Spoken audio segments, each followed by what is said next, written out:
The sky was the color of forgotten dreams that morning, pale and uncertain, as if it too had lost faith and warmth. The wind rolled through the empty parking lot of Miller's Diner, carrying with it the faint hum of old memories. Mara Weaver stood behind the counter, her fingers wrapped around a chipped mug, watching the frost trace its way across the glass. It had been 6 months since Eleanor Hayes changed her life forever. 6 months since she had gone from a waitress with holes in her shoes to a woman living in a mansion with rooms she still didn't dare to enter. Eleanor had kept her promise. She made Mara family. But with great kindness sometimes comes great silence, and lately that silence had been growing louder. Eleanor had grown weaker, her steps slower, her laughter softer. Mara would walk into her room each morning and find her gazing out the window, lost in thoughts that didn't belong to this world anymore. Mara wanted to ask what haunted her, but the words always died before they reached her lips. One evening, as the rain tapped against the glass like an impatient messenger, Eleanor called Mara into the study.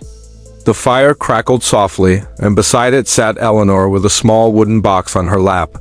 Her eyes were calm but heavy. Mara sat beside her, sensing the weight of something unspoken.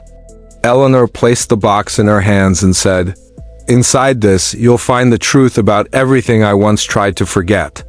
Mara hesitated, her heart racing. When she opened it, she found letters tied with faded blue ribbon, photographs from decades ago, and a single envelope with her own name written on it in handwriting she didn't recognize. "What is this?" she whispered. Eleanor's lips trembled. "It's time you knew why I found you, Mara, why it was never coincidence." The world seemed to still. Mara slowly unfolded the letter, the paper fragile beneath her trembling fingers. It began with a name she hadn't heard since childhood, her mother's. As her eyes traced the words, tears welled up. Her mother, a woman she barely remembered, had once worked for the Hayes family long before Mara was born. She had been Eleanor's closest friend, the one who stood by her after her husband's accident, the one who kept her from falling apart. But after a misunderstanding, after rumors and betrayal spread by others, Eleanor had turned her back, and her friend had left without goodbye. Years later, she had a child, Mara. "You mean?" Mara stammered, her voice breaking. Eleanor nodded slowly. "Your mother was my friend, the only one who ever showed me kindness before I lost everything. I searched for her for years, but she was gone. Then one morning I met you. The way you spoke, the way you smiled, it was like seeing her ghost. I didn't know it at first, but fate did." Mara felt her heart split between sorrow and disbelief. All those months of serving tea, offering warmth, never realizing the woman she'd helped was once part of the life that had taken everything from her family. Eleanor reached out, tears shimmering in her old eyes. "I failed your mother, but I will not fail you.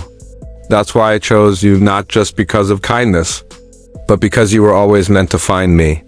Mara fell to her knees, crying quietly. Not out of pain, but from the weight of destiny that had looped through generations. In that moment, she understood something she never could have before, that sometimes life weaves hearts together long before they meet. That kindness is not random, it's inherited. Weeks passed after that night, and Mara found herself learning things she never imagined: how to run the company Eleanor had abandoned, how to speak in rooms filled with people who looked at her with quiet envy, how to smile even when fear whispered she didn't belong. But Eleanor stood beside her, guiding her every step. "You have something money can't buy," she'd tell her, "a heart people remember." Yet as winter deepened, Eleanor's health faded faster. One night, when the snow fell thick and heavy, Eleanor called Mara to her bedside. Her breathing was slow, her hands cold but gentle as ever. "Promise me," she said softly, "you'll keep the diner. Don't sell it. It's where I found you.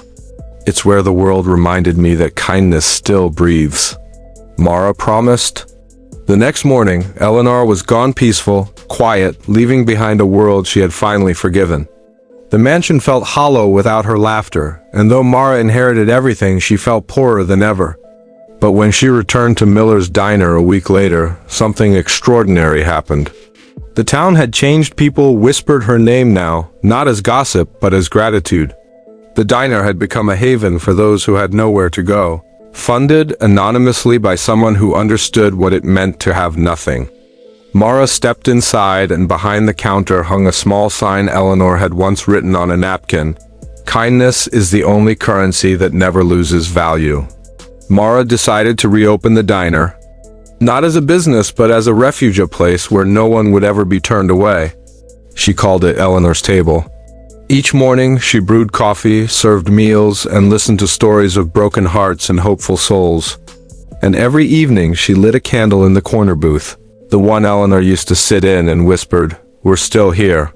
Months later, a young man walked into the diner, shivering from the cold. His clothes were torn, his eyes hollow with hunger. Mara served him soup and bread, and when he finished, he said quietly, "I don't have money." Mara smiled. "That's fine. Everyone eats here." The man stared at her, his eyes filling with tears. "You remind me of someone," he whispered. "My mother used to say things like that before she died?" Something inside Mara stirred, an echo of the past. "What was her name?" she asked gently. "Clara," he said. Mara froze. The name hit her like thunder. Clara Weaver, her mother's name. Her breath caught, her hands trembling. "Clara Weaver?" The man nodded, confused. "Yes, I'm Daniel. Daniel Weaver." The diner spun around her. "Daniel," she whispered, tears rushing to her eyes. "I'm Mara." The silence that followed was sacred, like the universe pausing to witness reunion. Two siblings separated by tragedy, reunited by the very place that had once saved Mara's soul. They embraced for what felt like forever, both realizing that kindness had once again led them home. The days that followed turned the diner into something magical. People from all walks of life came not just for food, but for connection. Businessmen sat beside drifters, children shared tables with strangers, and laughter filled the air like music. News outlets began covering the story of the mysterious woman who turned an old roadside diner into a miracle. Donations flooded in, and yet Mara refused to keep a cent for herself. Every dollar went back into feeding more people, helping the homeless, funding shelters, and keeping the promise she made to Eleanor. Kindness Corner, a journalist called it, and soon the name stuck. The diner became famous worldwide, with people flying in from across the globe just to see where one act of compassion had started a movement. But for Mara, it was never about fame. Every night when the lights dimmed and the customers were gone, she would sit at Eleanor's old booth, sip tea, and whisper to the empty seat, "You were right. One act is enough to change everything." One rainy evening, years later, a little girl entered the diner holding a soggy cardboard sign that read, "Hungry? Please help." Mara knelt down, offered her soup, and asked where her parents were. The girl shook her head. "They're gone." Mara felt her heart ache, remembering the nights she once cried in loneliness. She brought the girl inside, gave her a blanket, and let her rest in the same room Eleanor once slept in. The girl's name was Lily, and over time, she became like a daughter to Mara. The cycle had continued, the kindness passed from one broken heart to another, mending the world one soul at a time. As years went by, the story of Miller's Diner became legend. Tourists took photos, filmmakers came to document it, and people wrote books about the woman who turned pain into purpose. But Mara never sought credit. She always said the same thing to those who asked how it all began.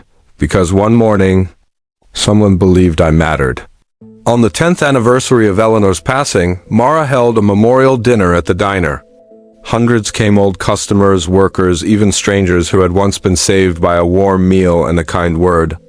As the clock struck 8, Mara stood by the window, looking out at the snowfall, just like Eleanor used to. Then, for a brief moment, she saw a reflection in the glass, a faint, smiling image of Eleanor sitting in the booth, sipping tea. It wasn't frightening. It was comforting, like the closing of a circle. Mara smiled, whispered, "Thank you," and the reflection faded with the snow. That night, she realized the diner wasn't just a building. It was a living reminder that kindness never dies, it just changes hands. Decades later, when Mara grew old and gray, she passed the diner to Lily, who had grown into a young woman with the same fire in her eyes that once burned in Mara's. And when reporters asked Lily what she planned to do with Eleanor's table, she simply said, "Keep the candle burning." Years after that, long after Mara was gone, a traveler stopped by the diner on a stormy night. He was tired, hungry, and lost. A young waitress greeted him with a warm smile, served him tea and dry toast, and when he tried to pay, she said softly, "It's a diner promotion." The traveler laughed, not knowing that he had just become part of a story that began generations ago with an old woman, a waitress, and a cup of tea. And maybe, just maybe, that's how kindness keeps the world spinning, through the quiet hearts of those who refuse to let it fade. If this story touched your asterisk,